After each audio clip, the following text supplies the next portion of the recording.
Hey all, Mr. Gracie here. What's up? Welcome to Amazing Gracie Science. Like and subscribe. Like and subscribe if you haven't done already. Just, like and subscribe so you can get updated when I have new videos on my channel. So, I just wanted to run through this worksheet with you all. To start, this is where you would put your name. Oh, by the way, it's called SW Science 10 Unit 1 Mitosis Worksheet, in case you were confused about that. This is where you would put your name, and then your student number goes right here. You can all put a number 1 because you're number 1 in my heart. So, all right, let's keep this going. All right, so right here you have labeling the following diagram of mitosis of an animal cell. And the reason we can tell, first off, that it's an animal cell is because it's going to go through cytokinesis down here, which we had talked about how that's a little different in an animal cell versus a plant cell. But we'll kind of refresh that when we get back to class on Thursday. But for now, let's just talk about the different phases of mitosis here. If you kind of followed this, if you read it going this way, well, you would just know you could just put them in order.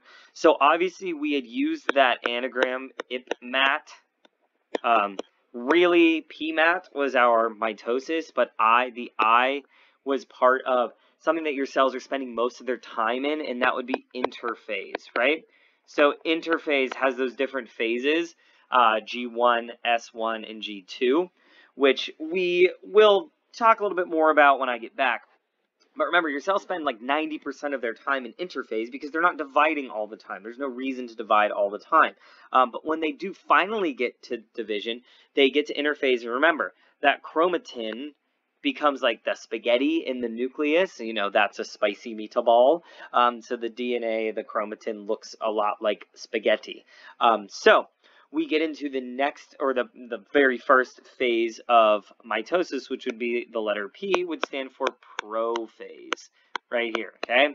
So you can see that the chromatin is starting to kind of congeal a little bit more. You're going to start getting a little bit of these spindle fibers, just slightly, which would lead me to, whoops, that's some McAfee. Thank you for thinking of me, but not right now, okay? Which would lead me to what I was going to say was these. We wanted to label these little guys right down here. They almost look like little macaronis, keeping with the spaghetti theme.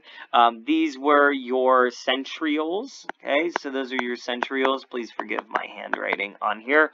So there's your centriole, all right? And then these, once again, lining up that chromatin, or we can call them our chromosomes, okay? Remember, they're singular right now, but they will pair up in just a little bit. So they're singular, and they're starting to kind of line up along the middle of the cell, M for middle or metaphase. So these chromosomes are starting to line up along that middle point of the cell. Okay, so you can see that they're lining right along that middle. The centrioles are sending out those spindle fibers, which are pulling them along to the middle. Okay, so those are your chromosomes. Once again, I mean, you can say that this is pointing to your centromere if you want. So I'm sorry, I just noticed that. And so you can simply just erase that part and write centromere. I'm sorry about that because we can now point to that and say those are our chromosomes. So, my bad. But those are your centromere, which are in the center of your chromosomes. Now, if you looked carefully, you actually drop down here to the next one. Okay, so the next phase after metaphase would in fact be anaphase. Okay, so now these chromosomes are linked up into different they're single right now, and they'll find a matching pair soon. But they have now been, after they lined up in that middle of the equator of the cell, they're now being pulled over by this spindle fibers into each pole of the cell. And then lastly, you notice that arrow going to the left, and that would finally be telophase or telophase. Okay, so telophase. Okay, and then you start getting that cleavage furrow, which is where your cell would undergo cytokinesis and split apart. Okay, so number 2 says, during which stage of a cell cycle do the replicated chromosomes thicken and become visible?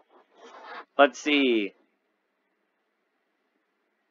Pausing for effect. And great work, whoever answered that question. Prophase.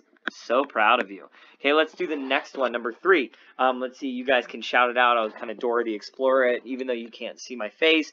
In animal cells, which structure is thought to produce the spindle fibers that help separate the sister chromatids during anaphase?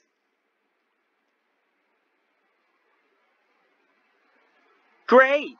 Good job. So that would be centriole.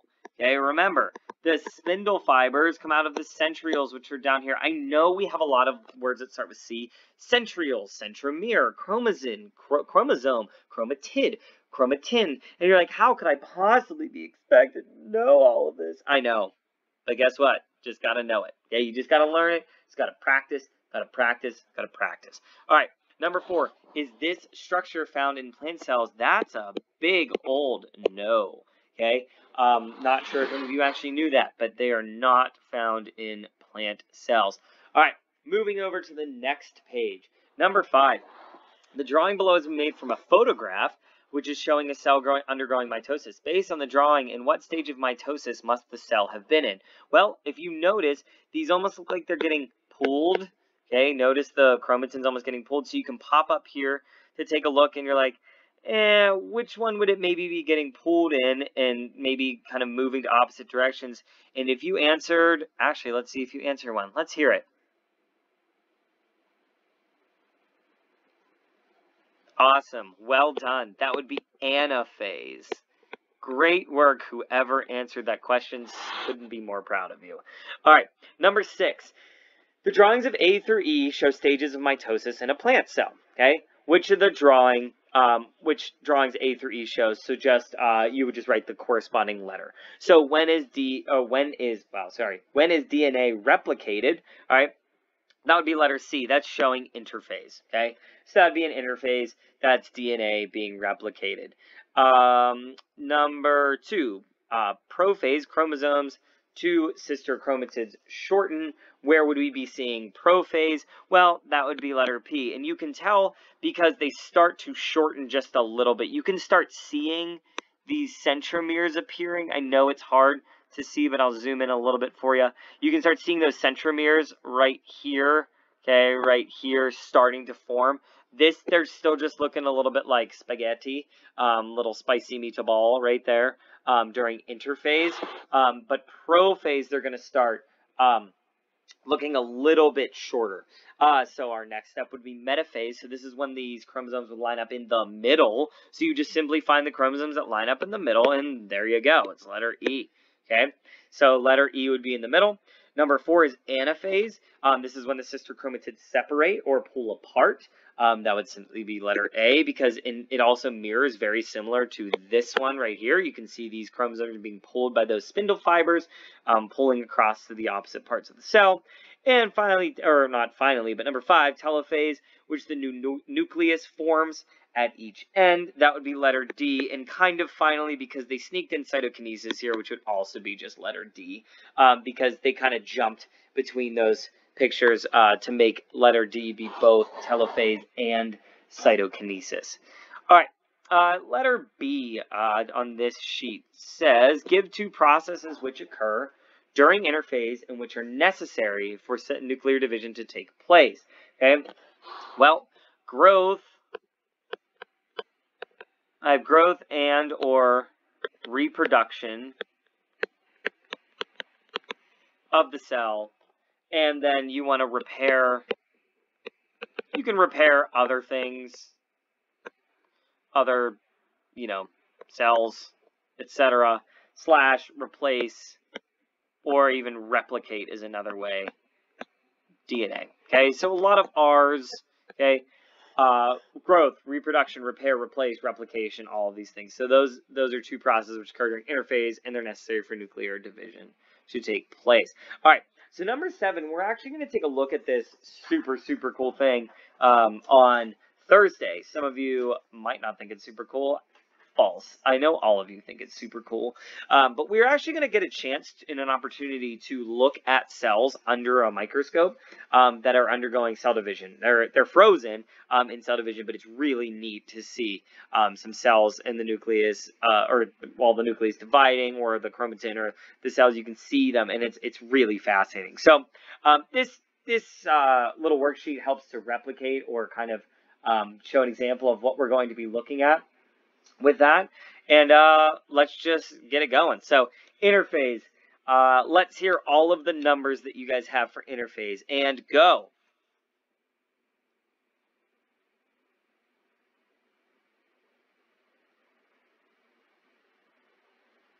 I was just waiting a long time to indicate that there was actually a lot of numbers. So the numbers you should have had were 4, 5, 6, 8, 10, 13, 15, 16, and 18. You can tell it's pretty simple.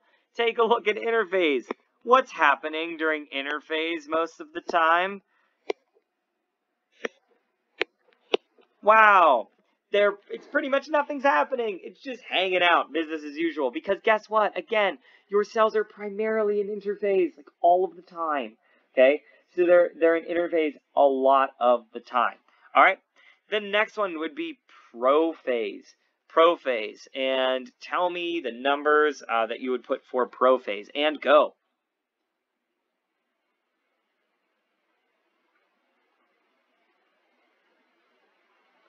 I waited a long time, even though, well, it's only 2 of them.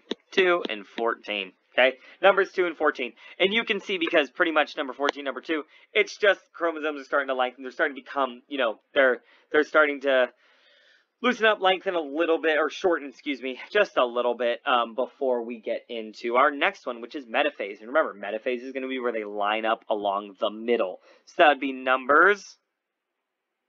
Good. 11 and 17. 11 and 17. I know you thought that, like, you could escape me while I'm not here to ask you questions, but here I am still asking you questions from beyond. So anaphase is the next one. Anaphase would be those cells moved to opposite poles. So that would be numbers 7 and 9. Okay, you can see they're just moving across. Obviously, you can't see the spindle fibers or the centromeres that are, centrioles that are pulling across or pulling them to opposite poles, but you know, you get the point in the drawing. And finally, telophase is pretty simple to see because it's going to be 2 new cells, or relatively new cells, which would be 3 and number 12. All right, so lastly, okay, we have, okay, using colored pens or pencils show how 2 chromosomes are passed from mother to 2 daughter cells. All right, so I'm going to have 1 chromosome. Wow, that's the worst thing I've ever drawn. Let's try again. 1 chromosome here, and, oh, yell out a color. Yell out a color. Which one do you want me to use? Great, I'm going to go with brown. I'm glad you guys chose brown. That's awesome. Okay, so brown chromosome and blue chromosome. So we're going to have these 2 chromosomes just kind of lining up. I mean, it's a little rough how this is going to look, but we'll kind of get to it. I just kind of put them along, okay, the center, the midpoint. They're going to split in half, and you're going to have a brown, and then a blue, and a blue. And why would we do that? Well, you need to have different chromosomes on the other on each cell, so you'll end up with, okay, duplicates of your chromosomes. Okay, so remember, ultimately, cell division is going to make duplicates. These are going to be identical copies. Okay, these are going to be identical copies of what you started with. Okay, you need to be able to split them up, and then they make another chromosome from that. Okay. And then here at the bottom of mine says now answer 1.2.1 review questions 1, 3, 6, 7, 10, and 11 on pages 25 to 26. Well, if yours says that, whoopsie-doos, because I have another copy of this printed out that I hope I didn't give you that one, because clearly this is not from our book. I located this on the wonderful Google.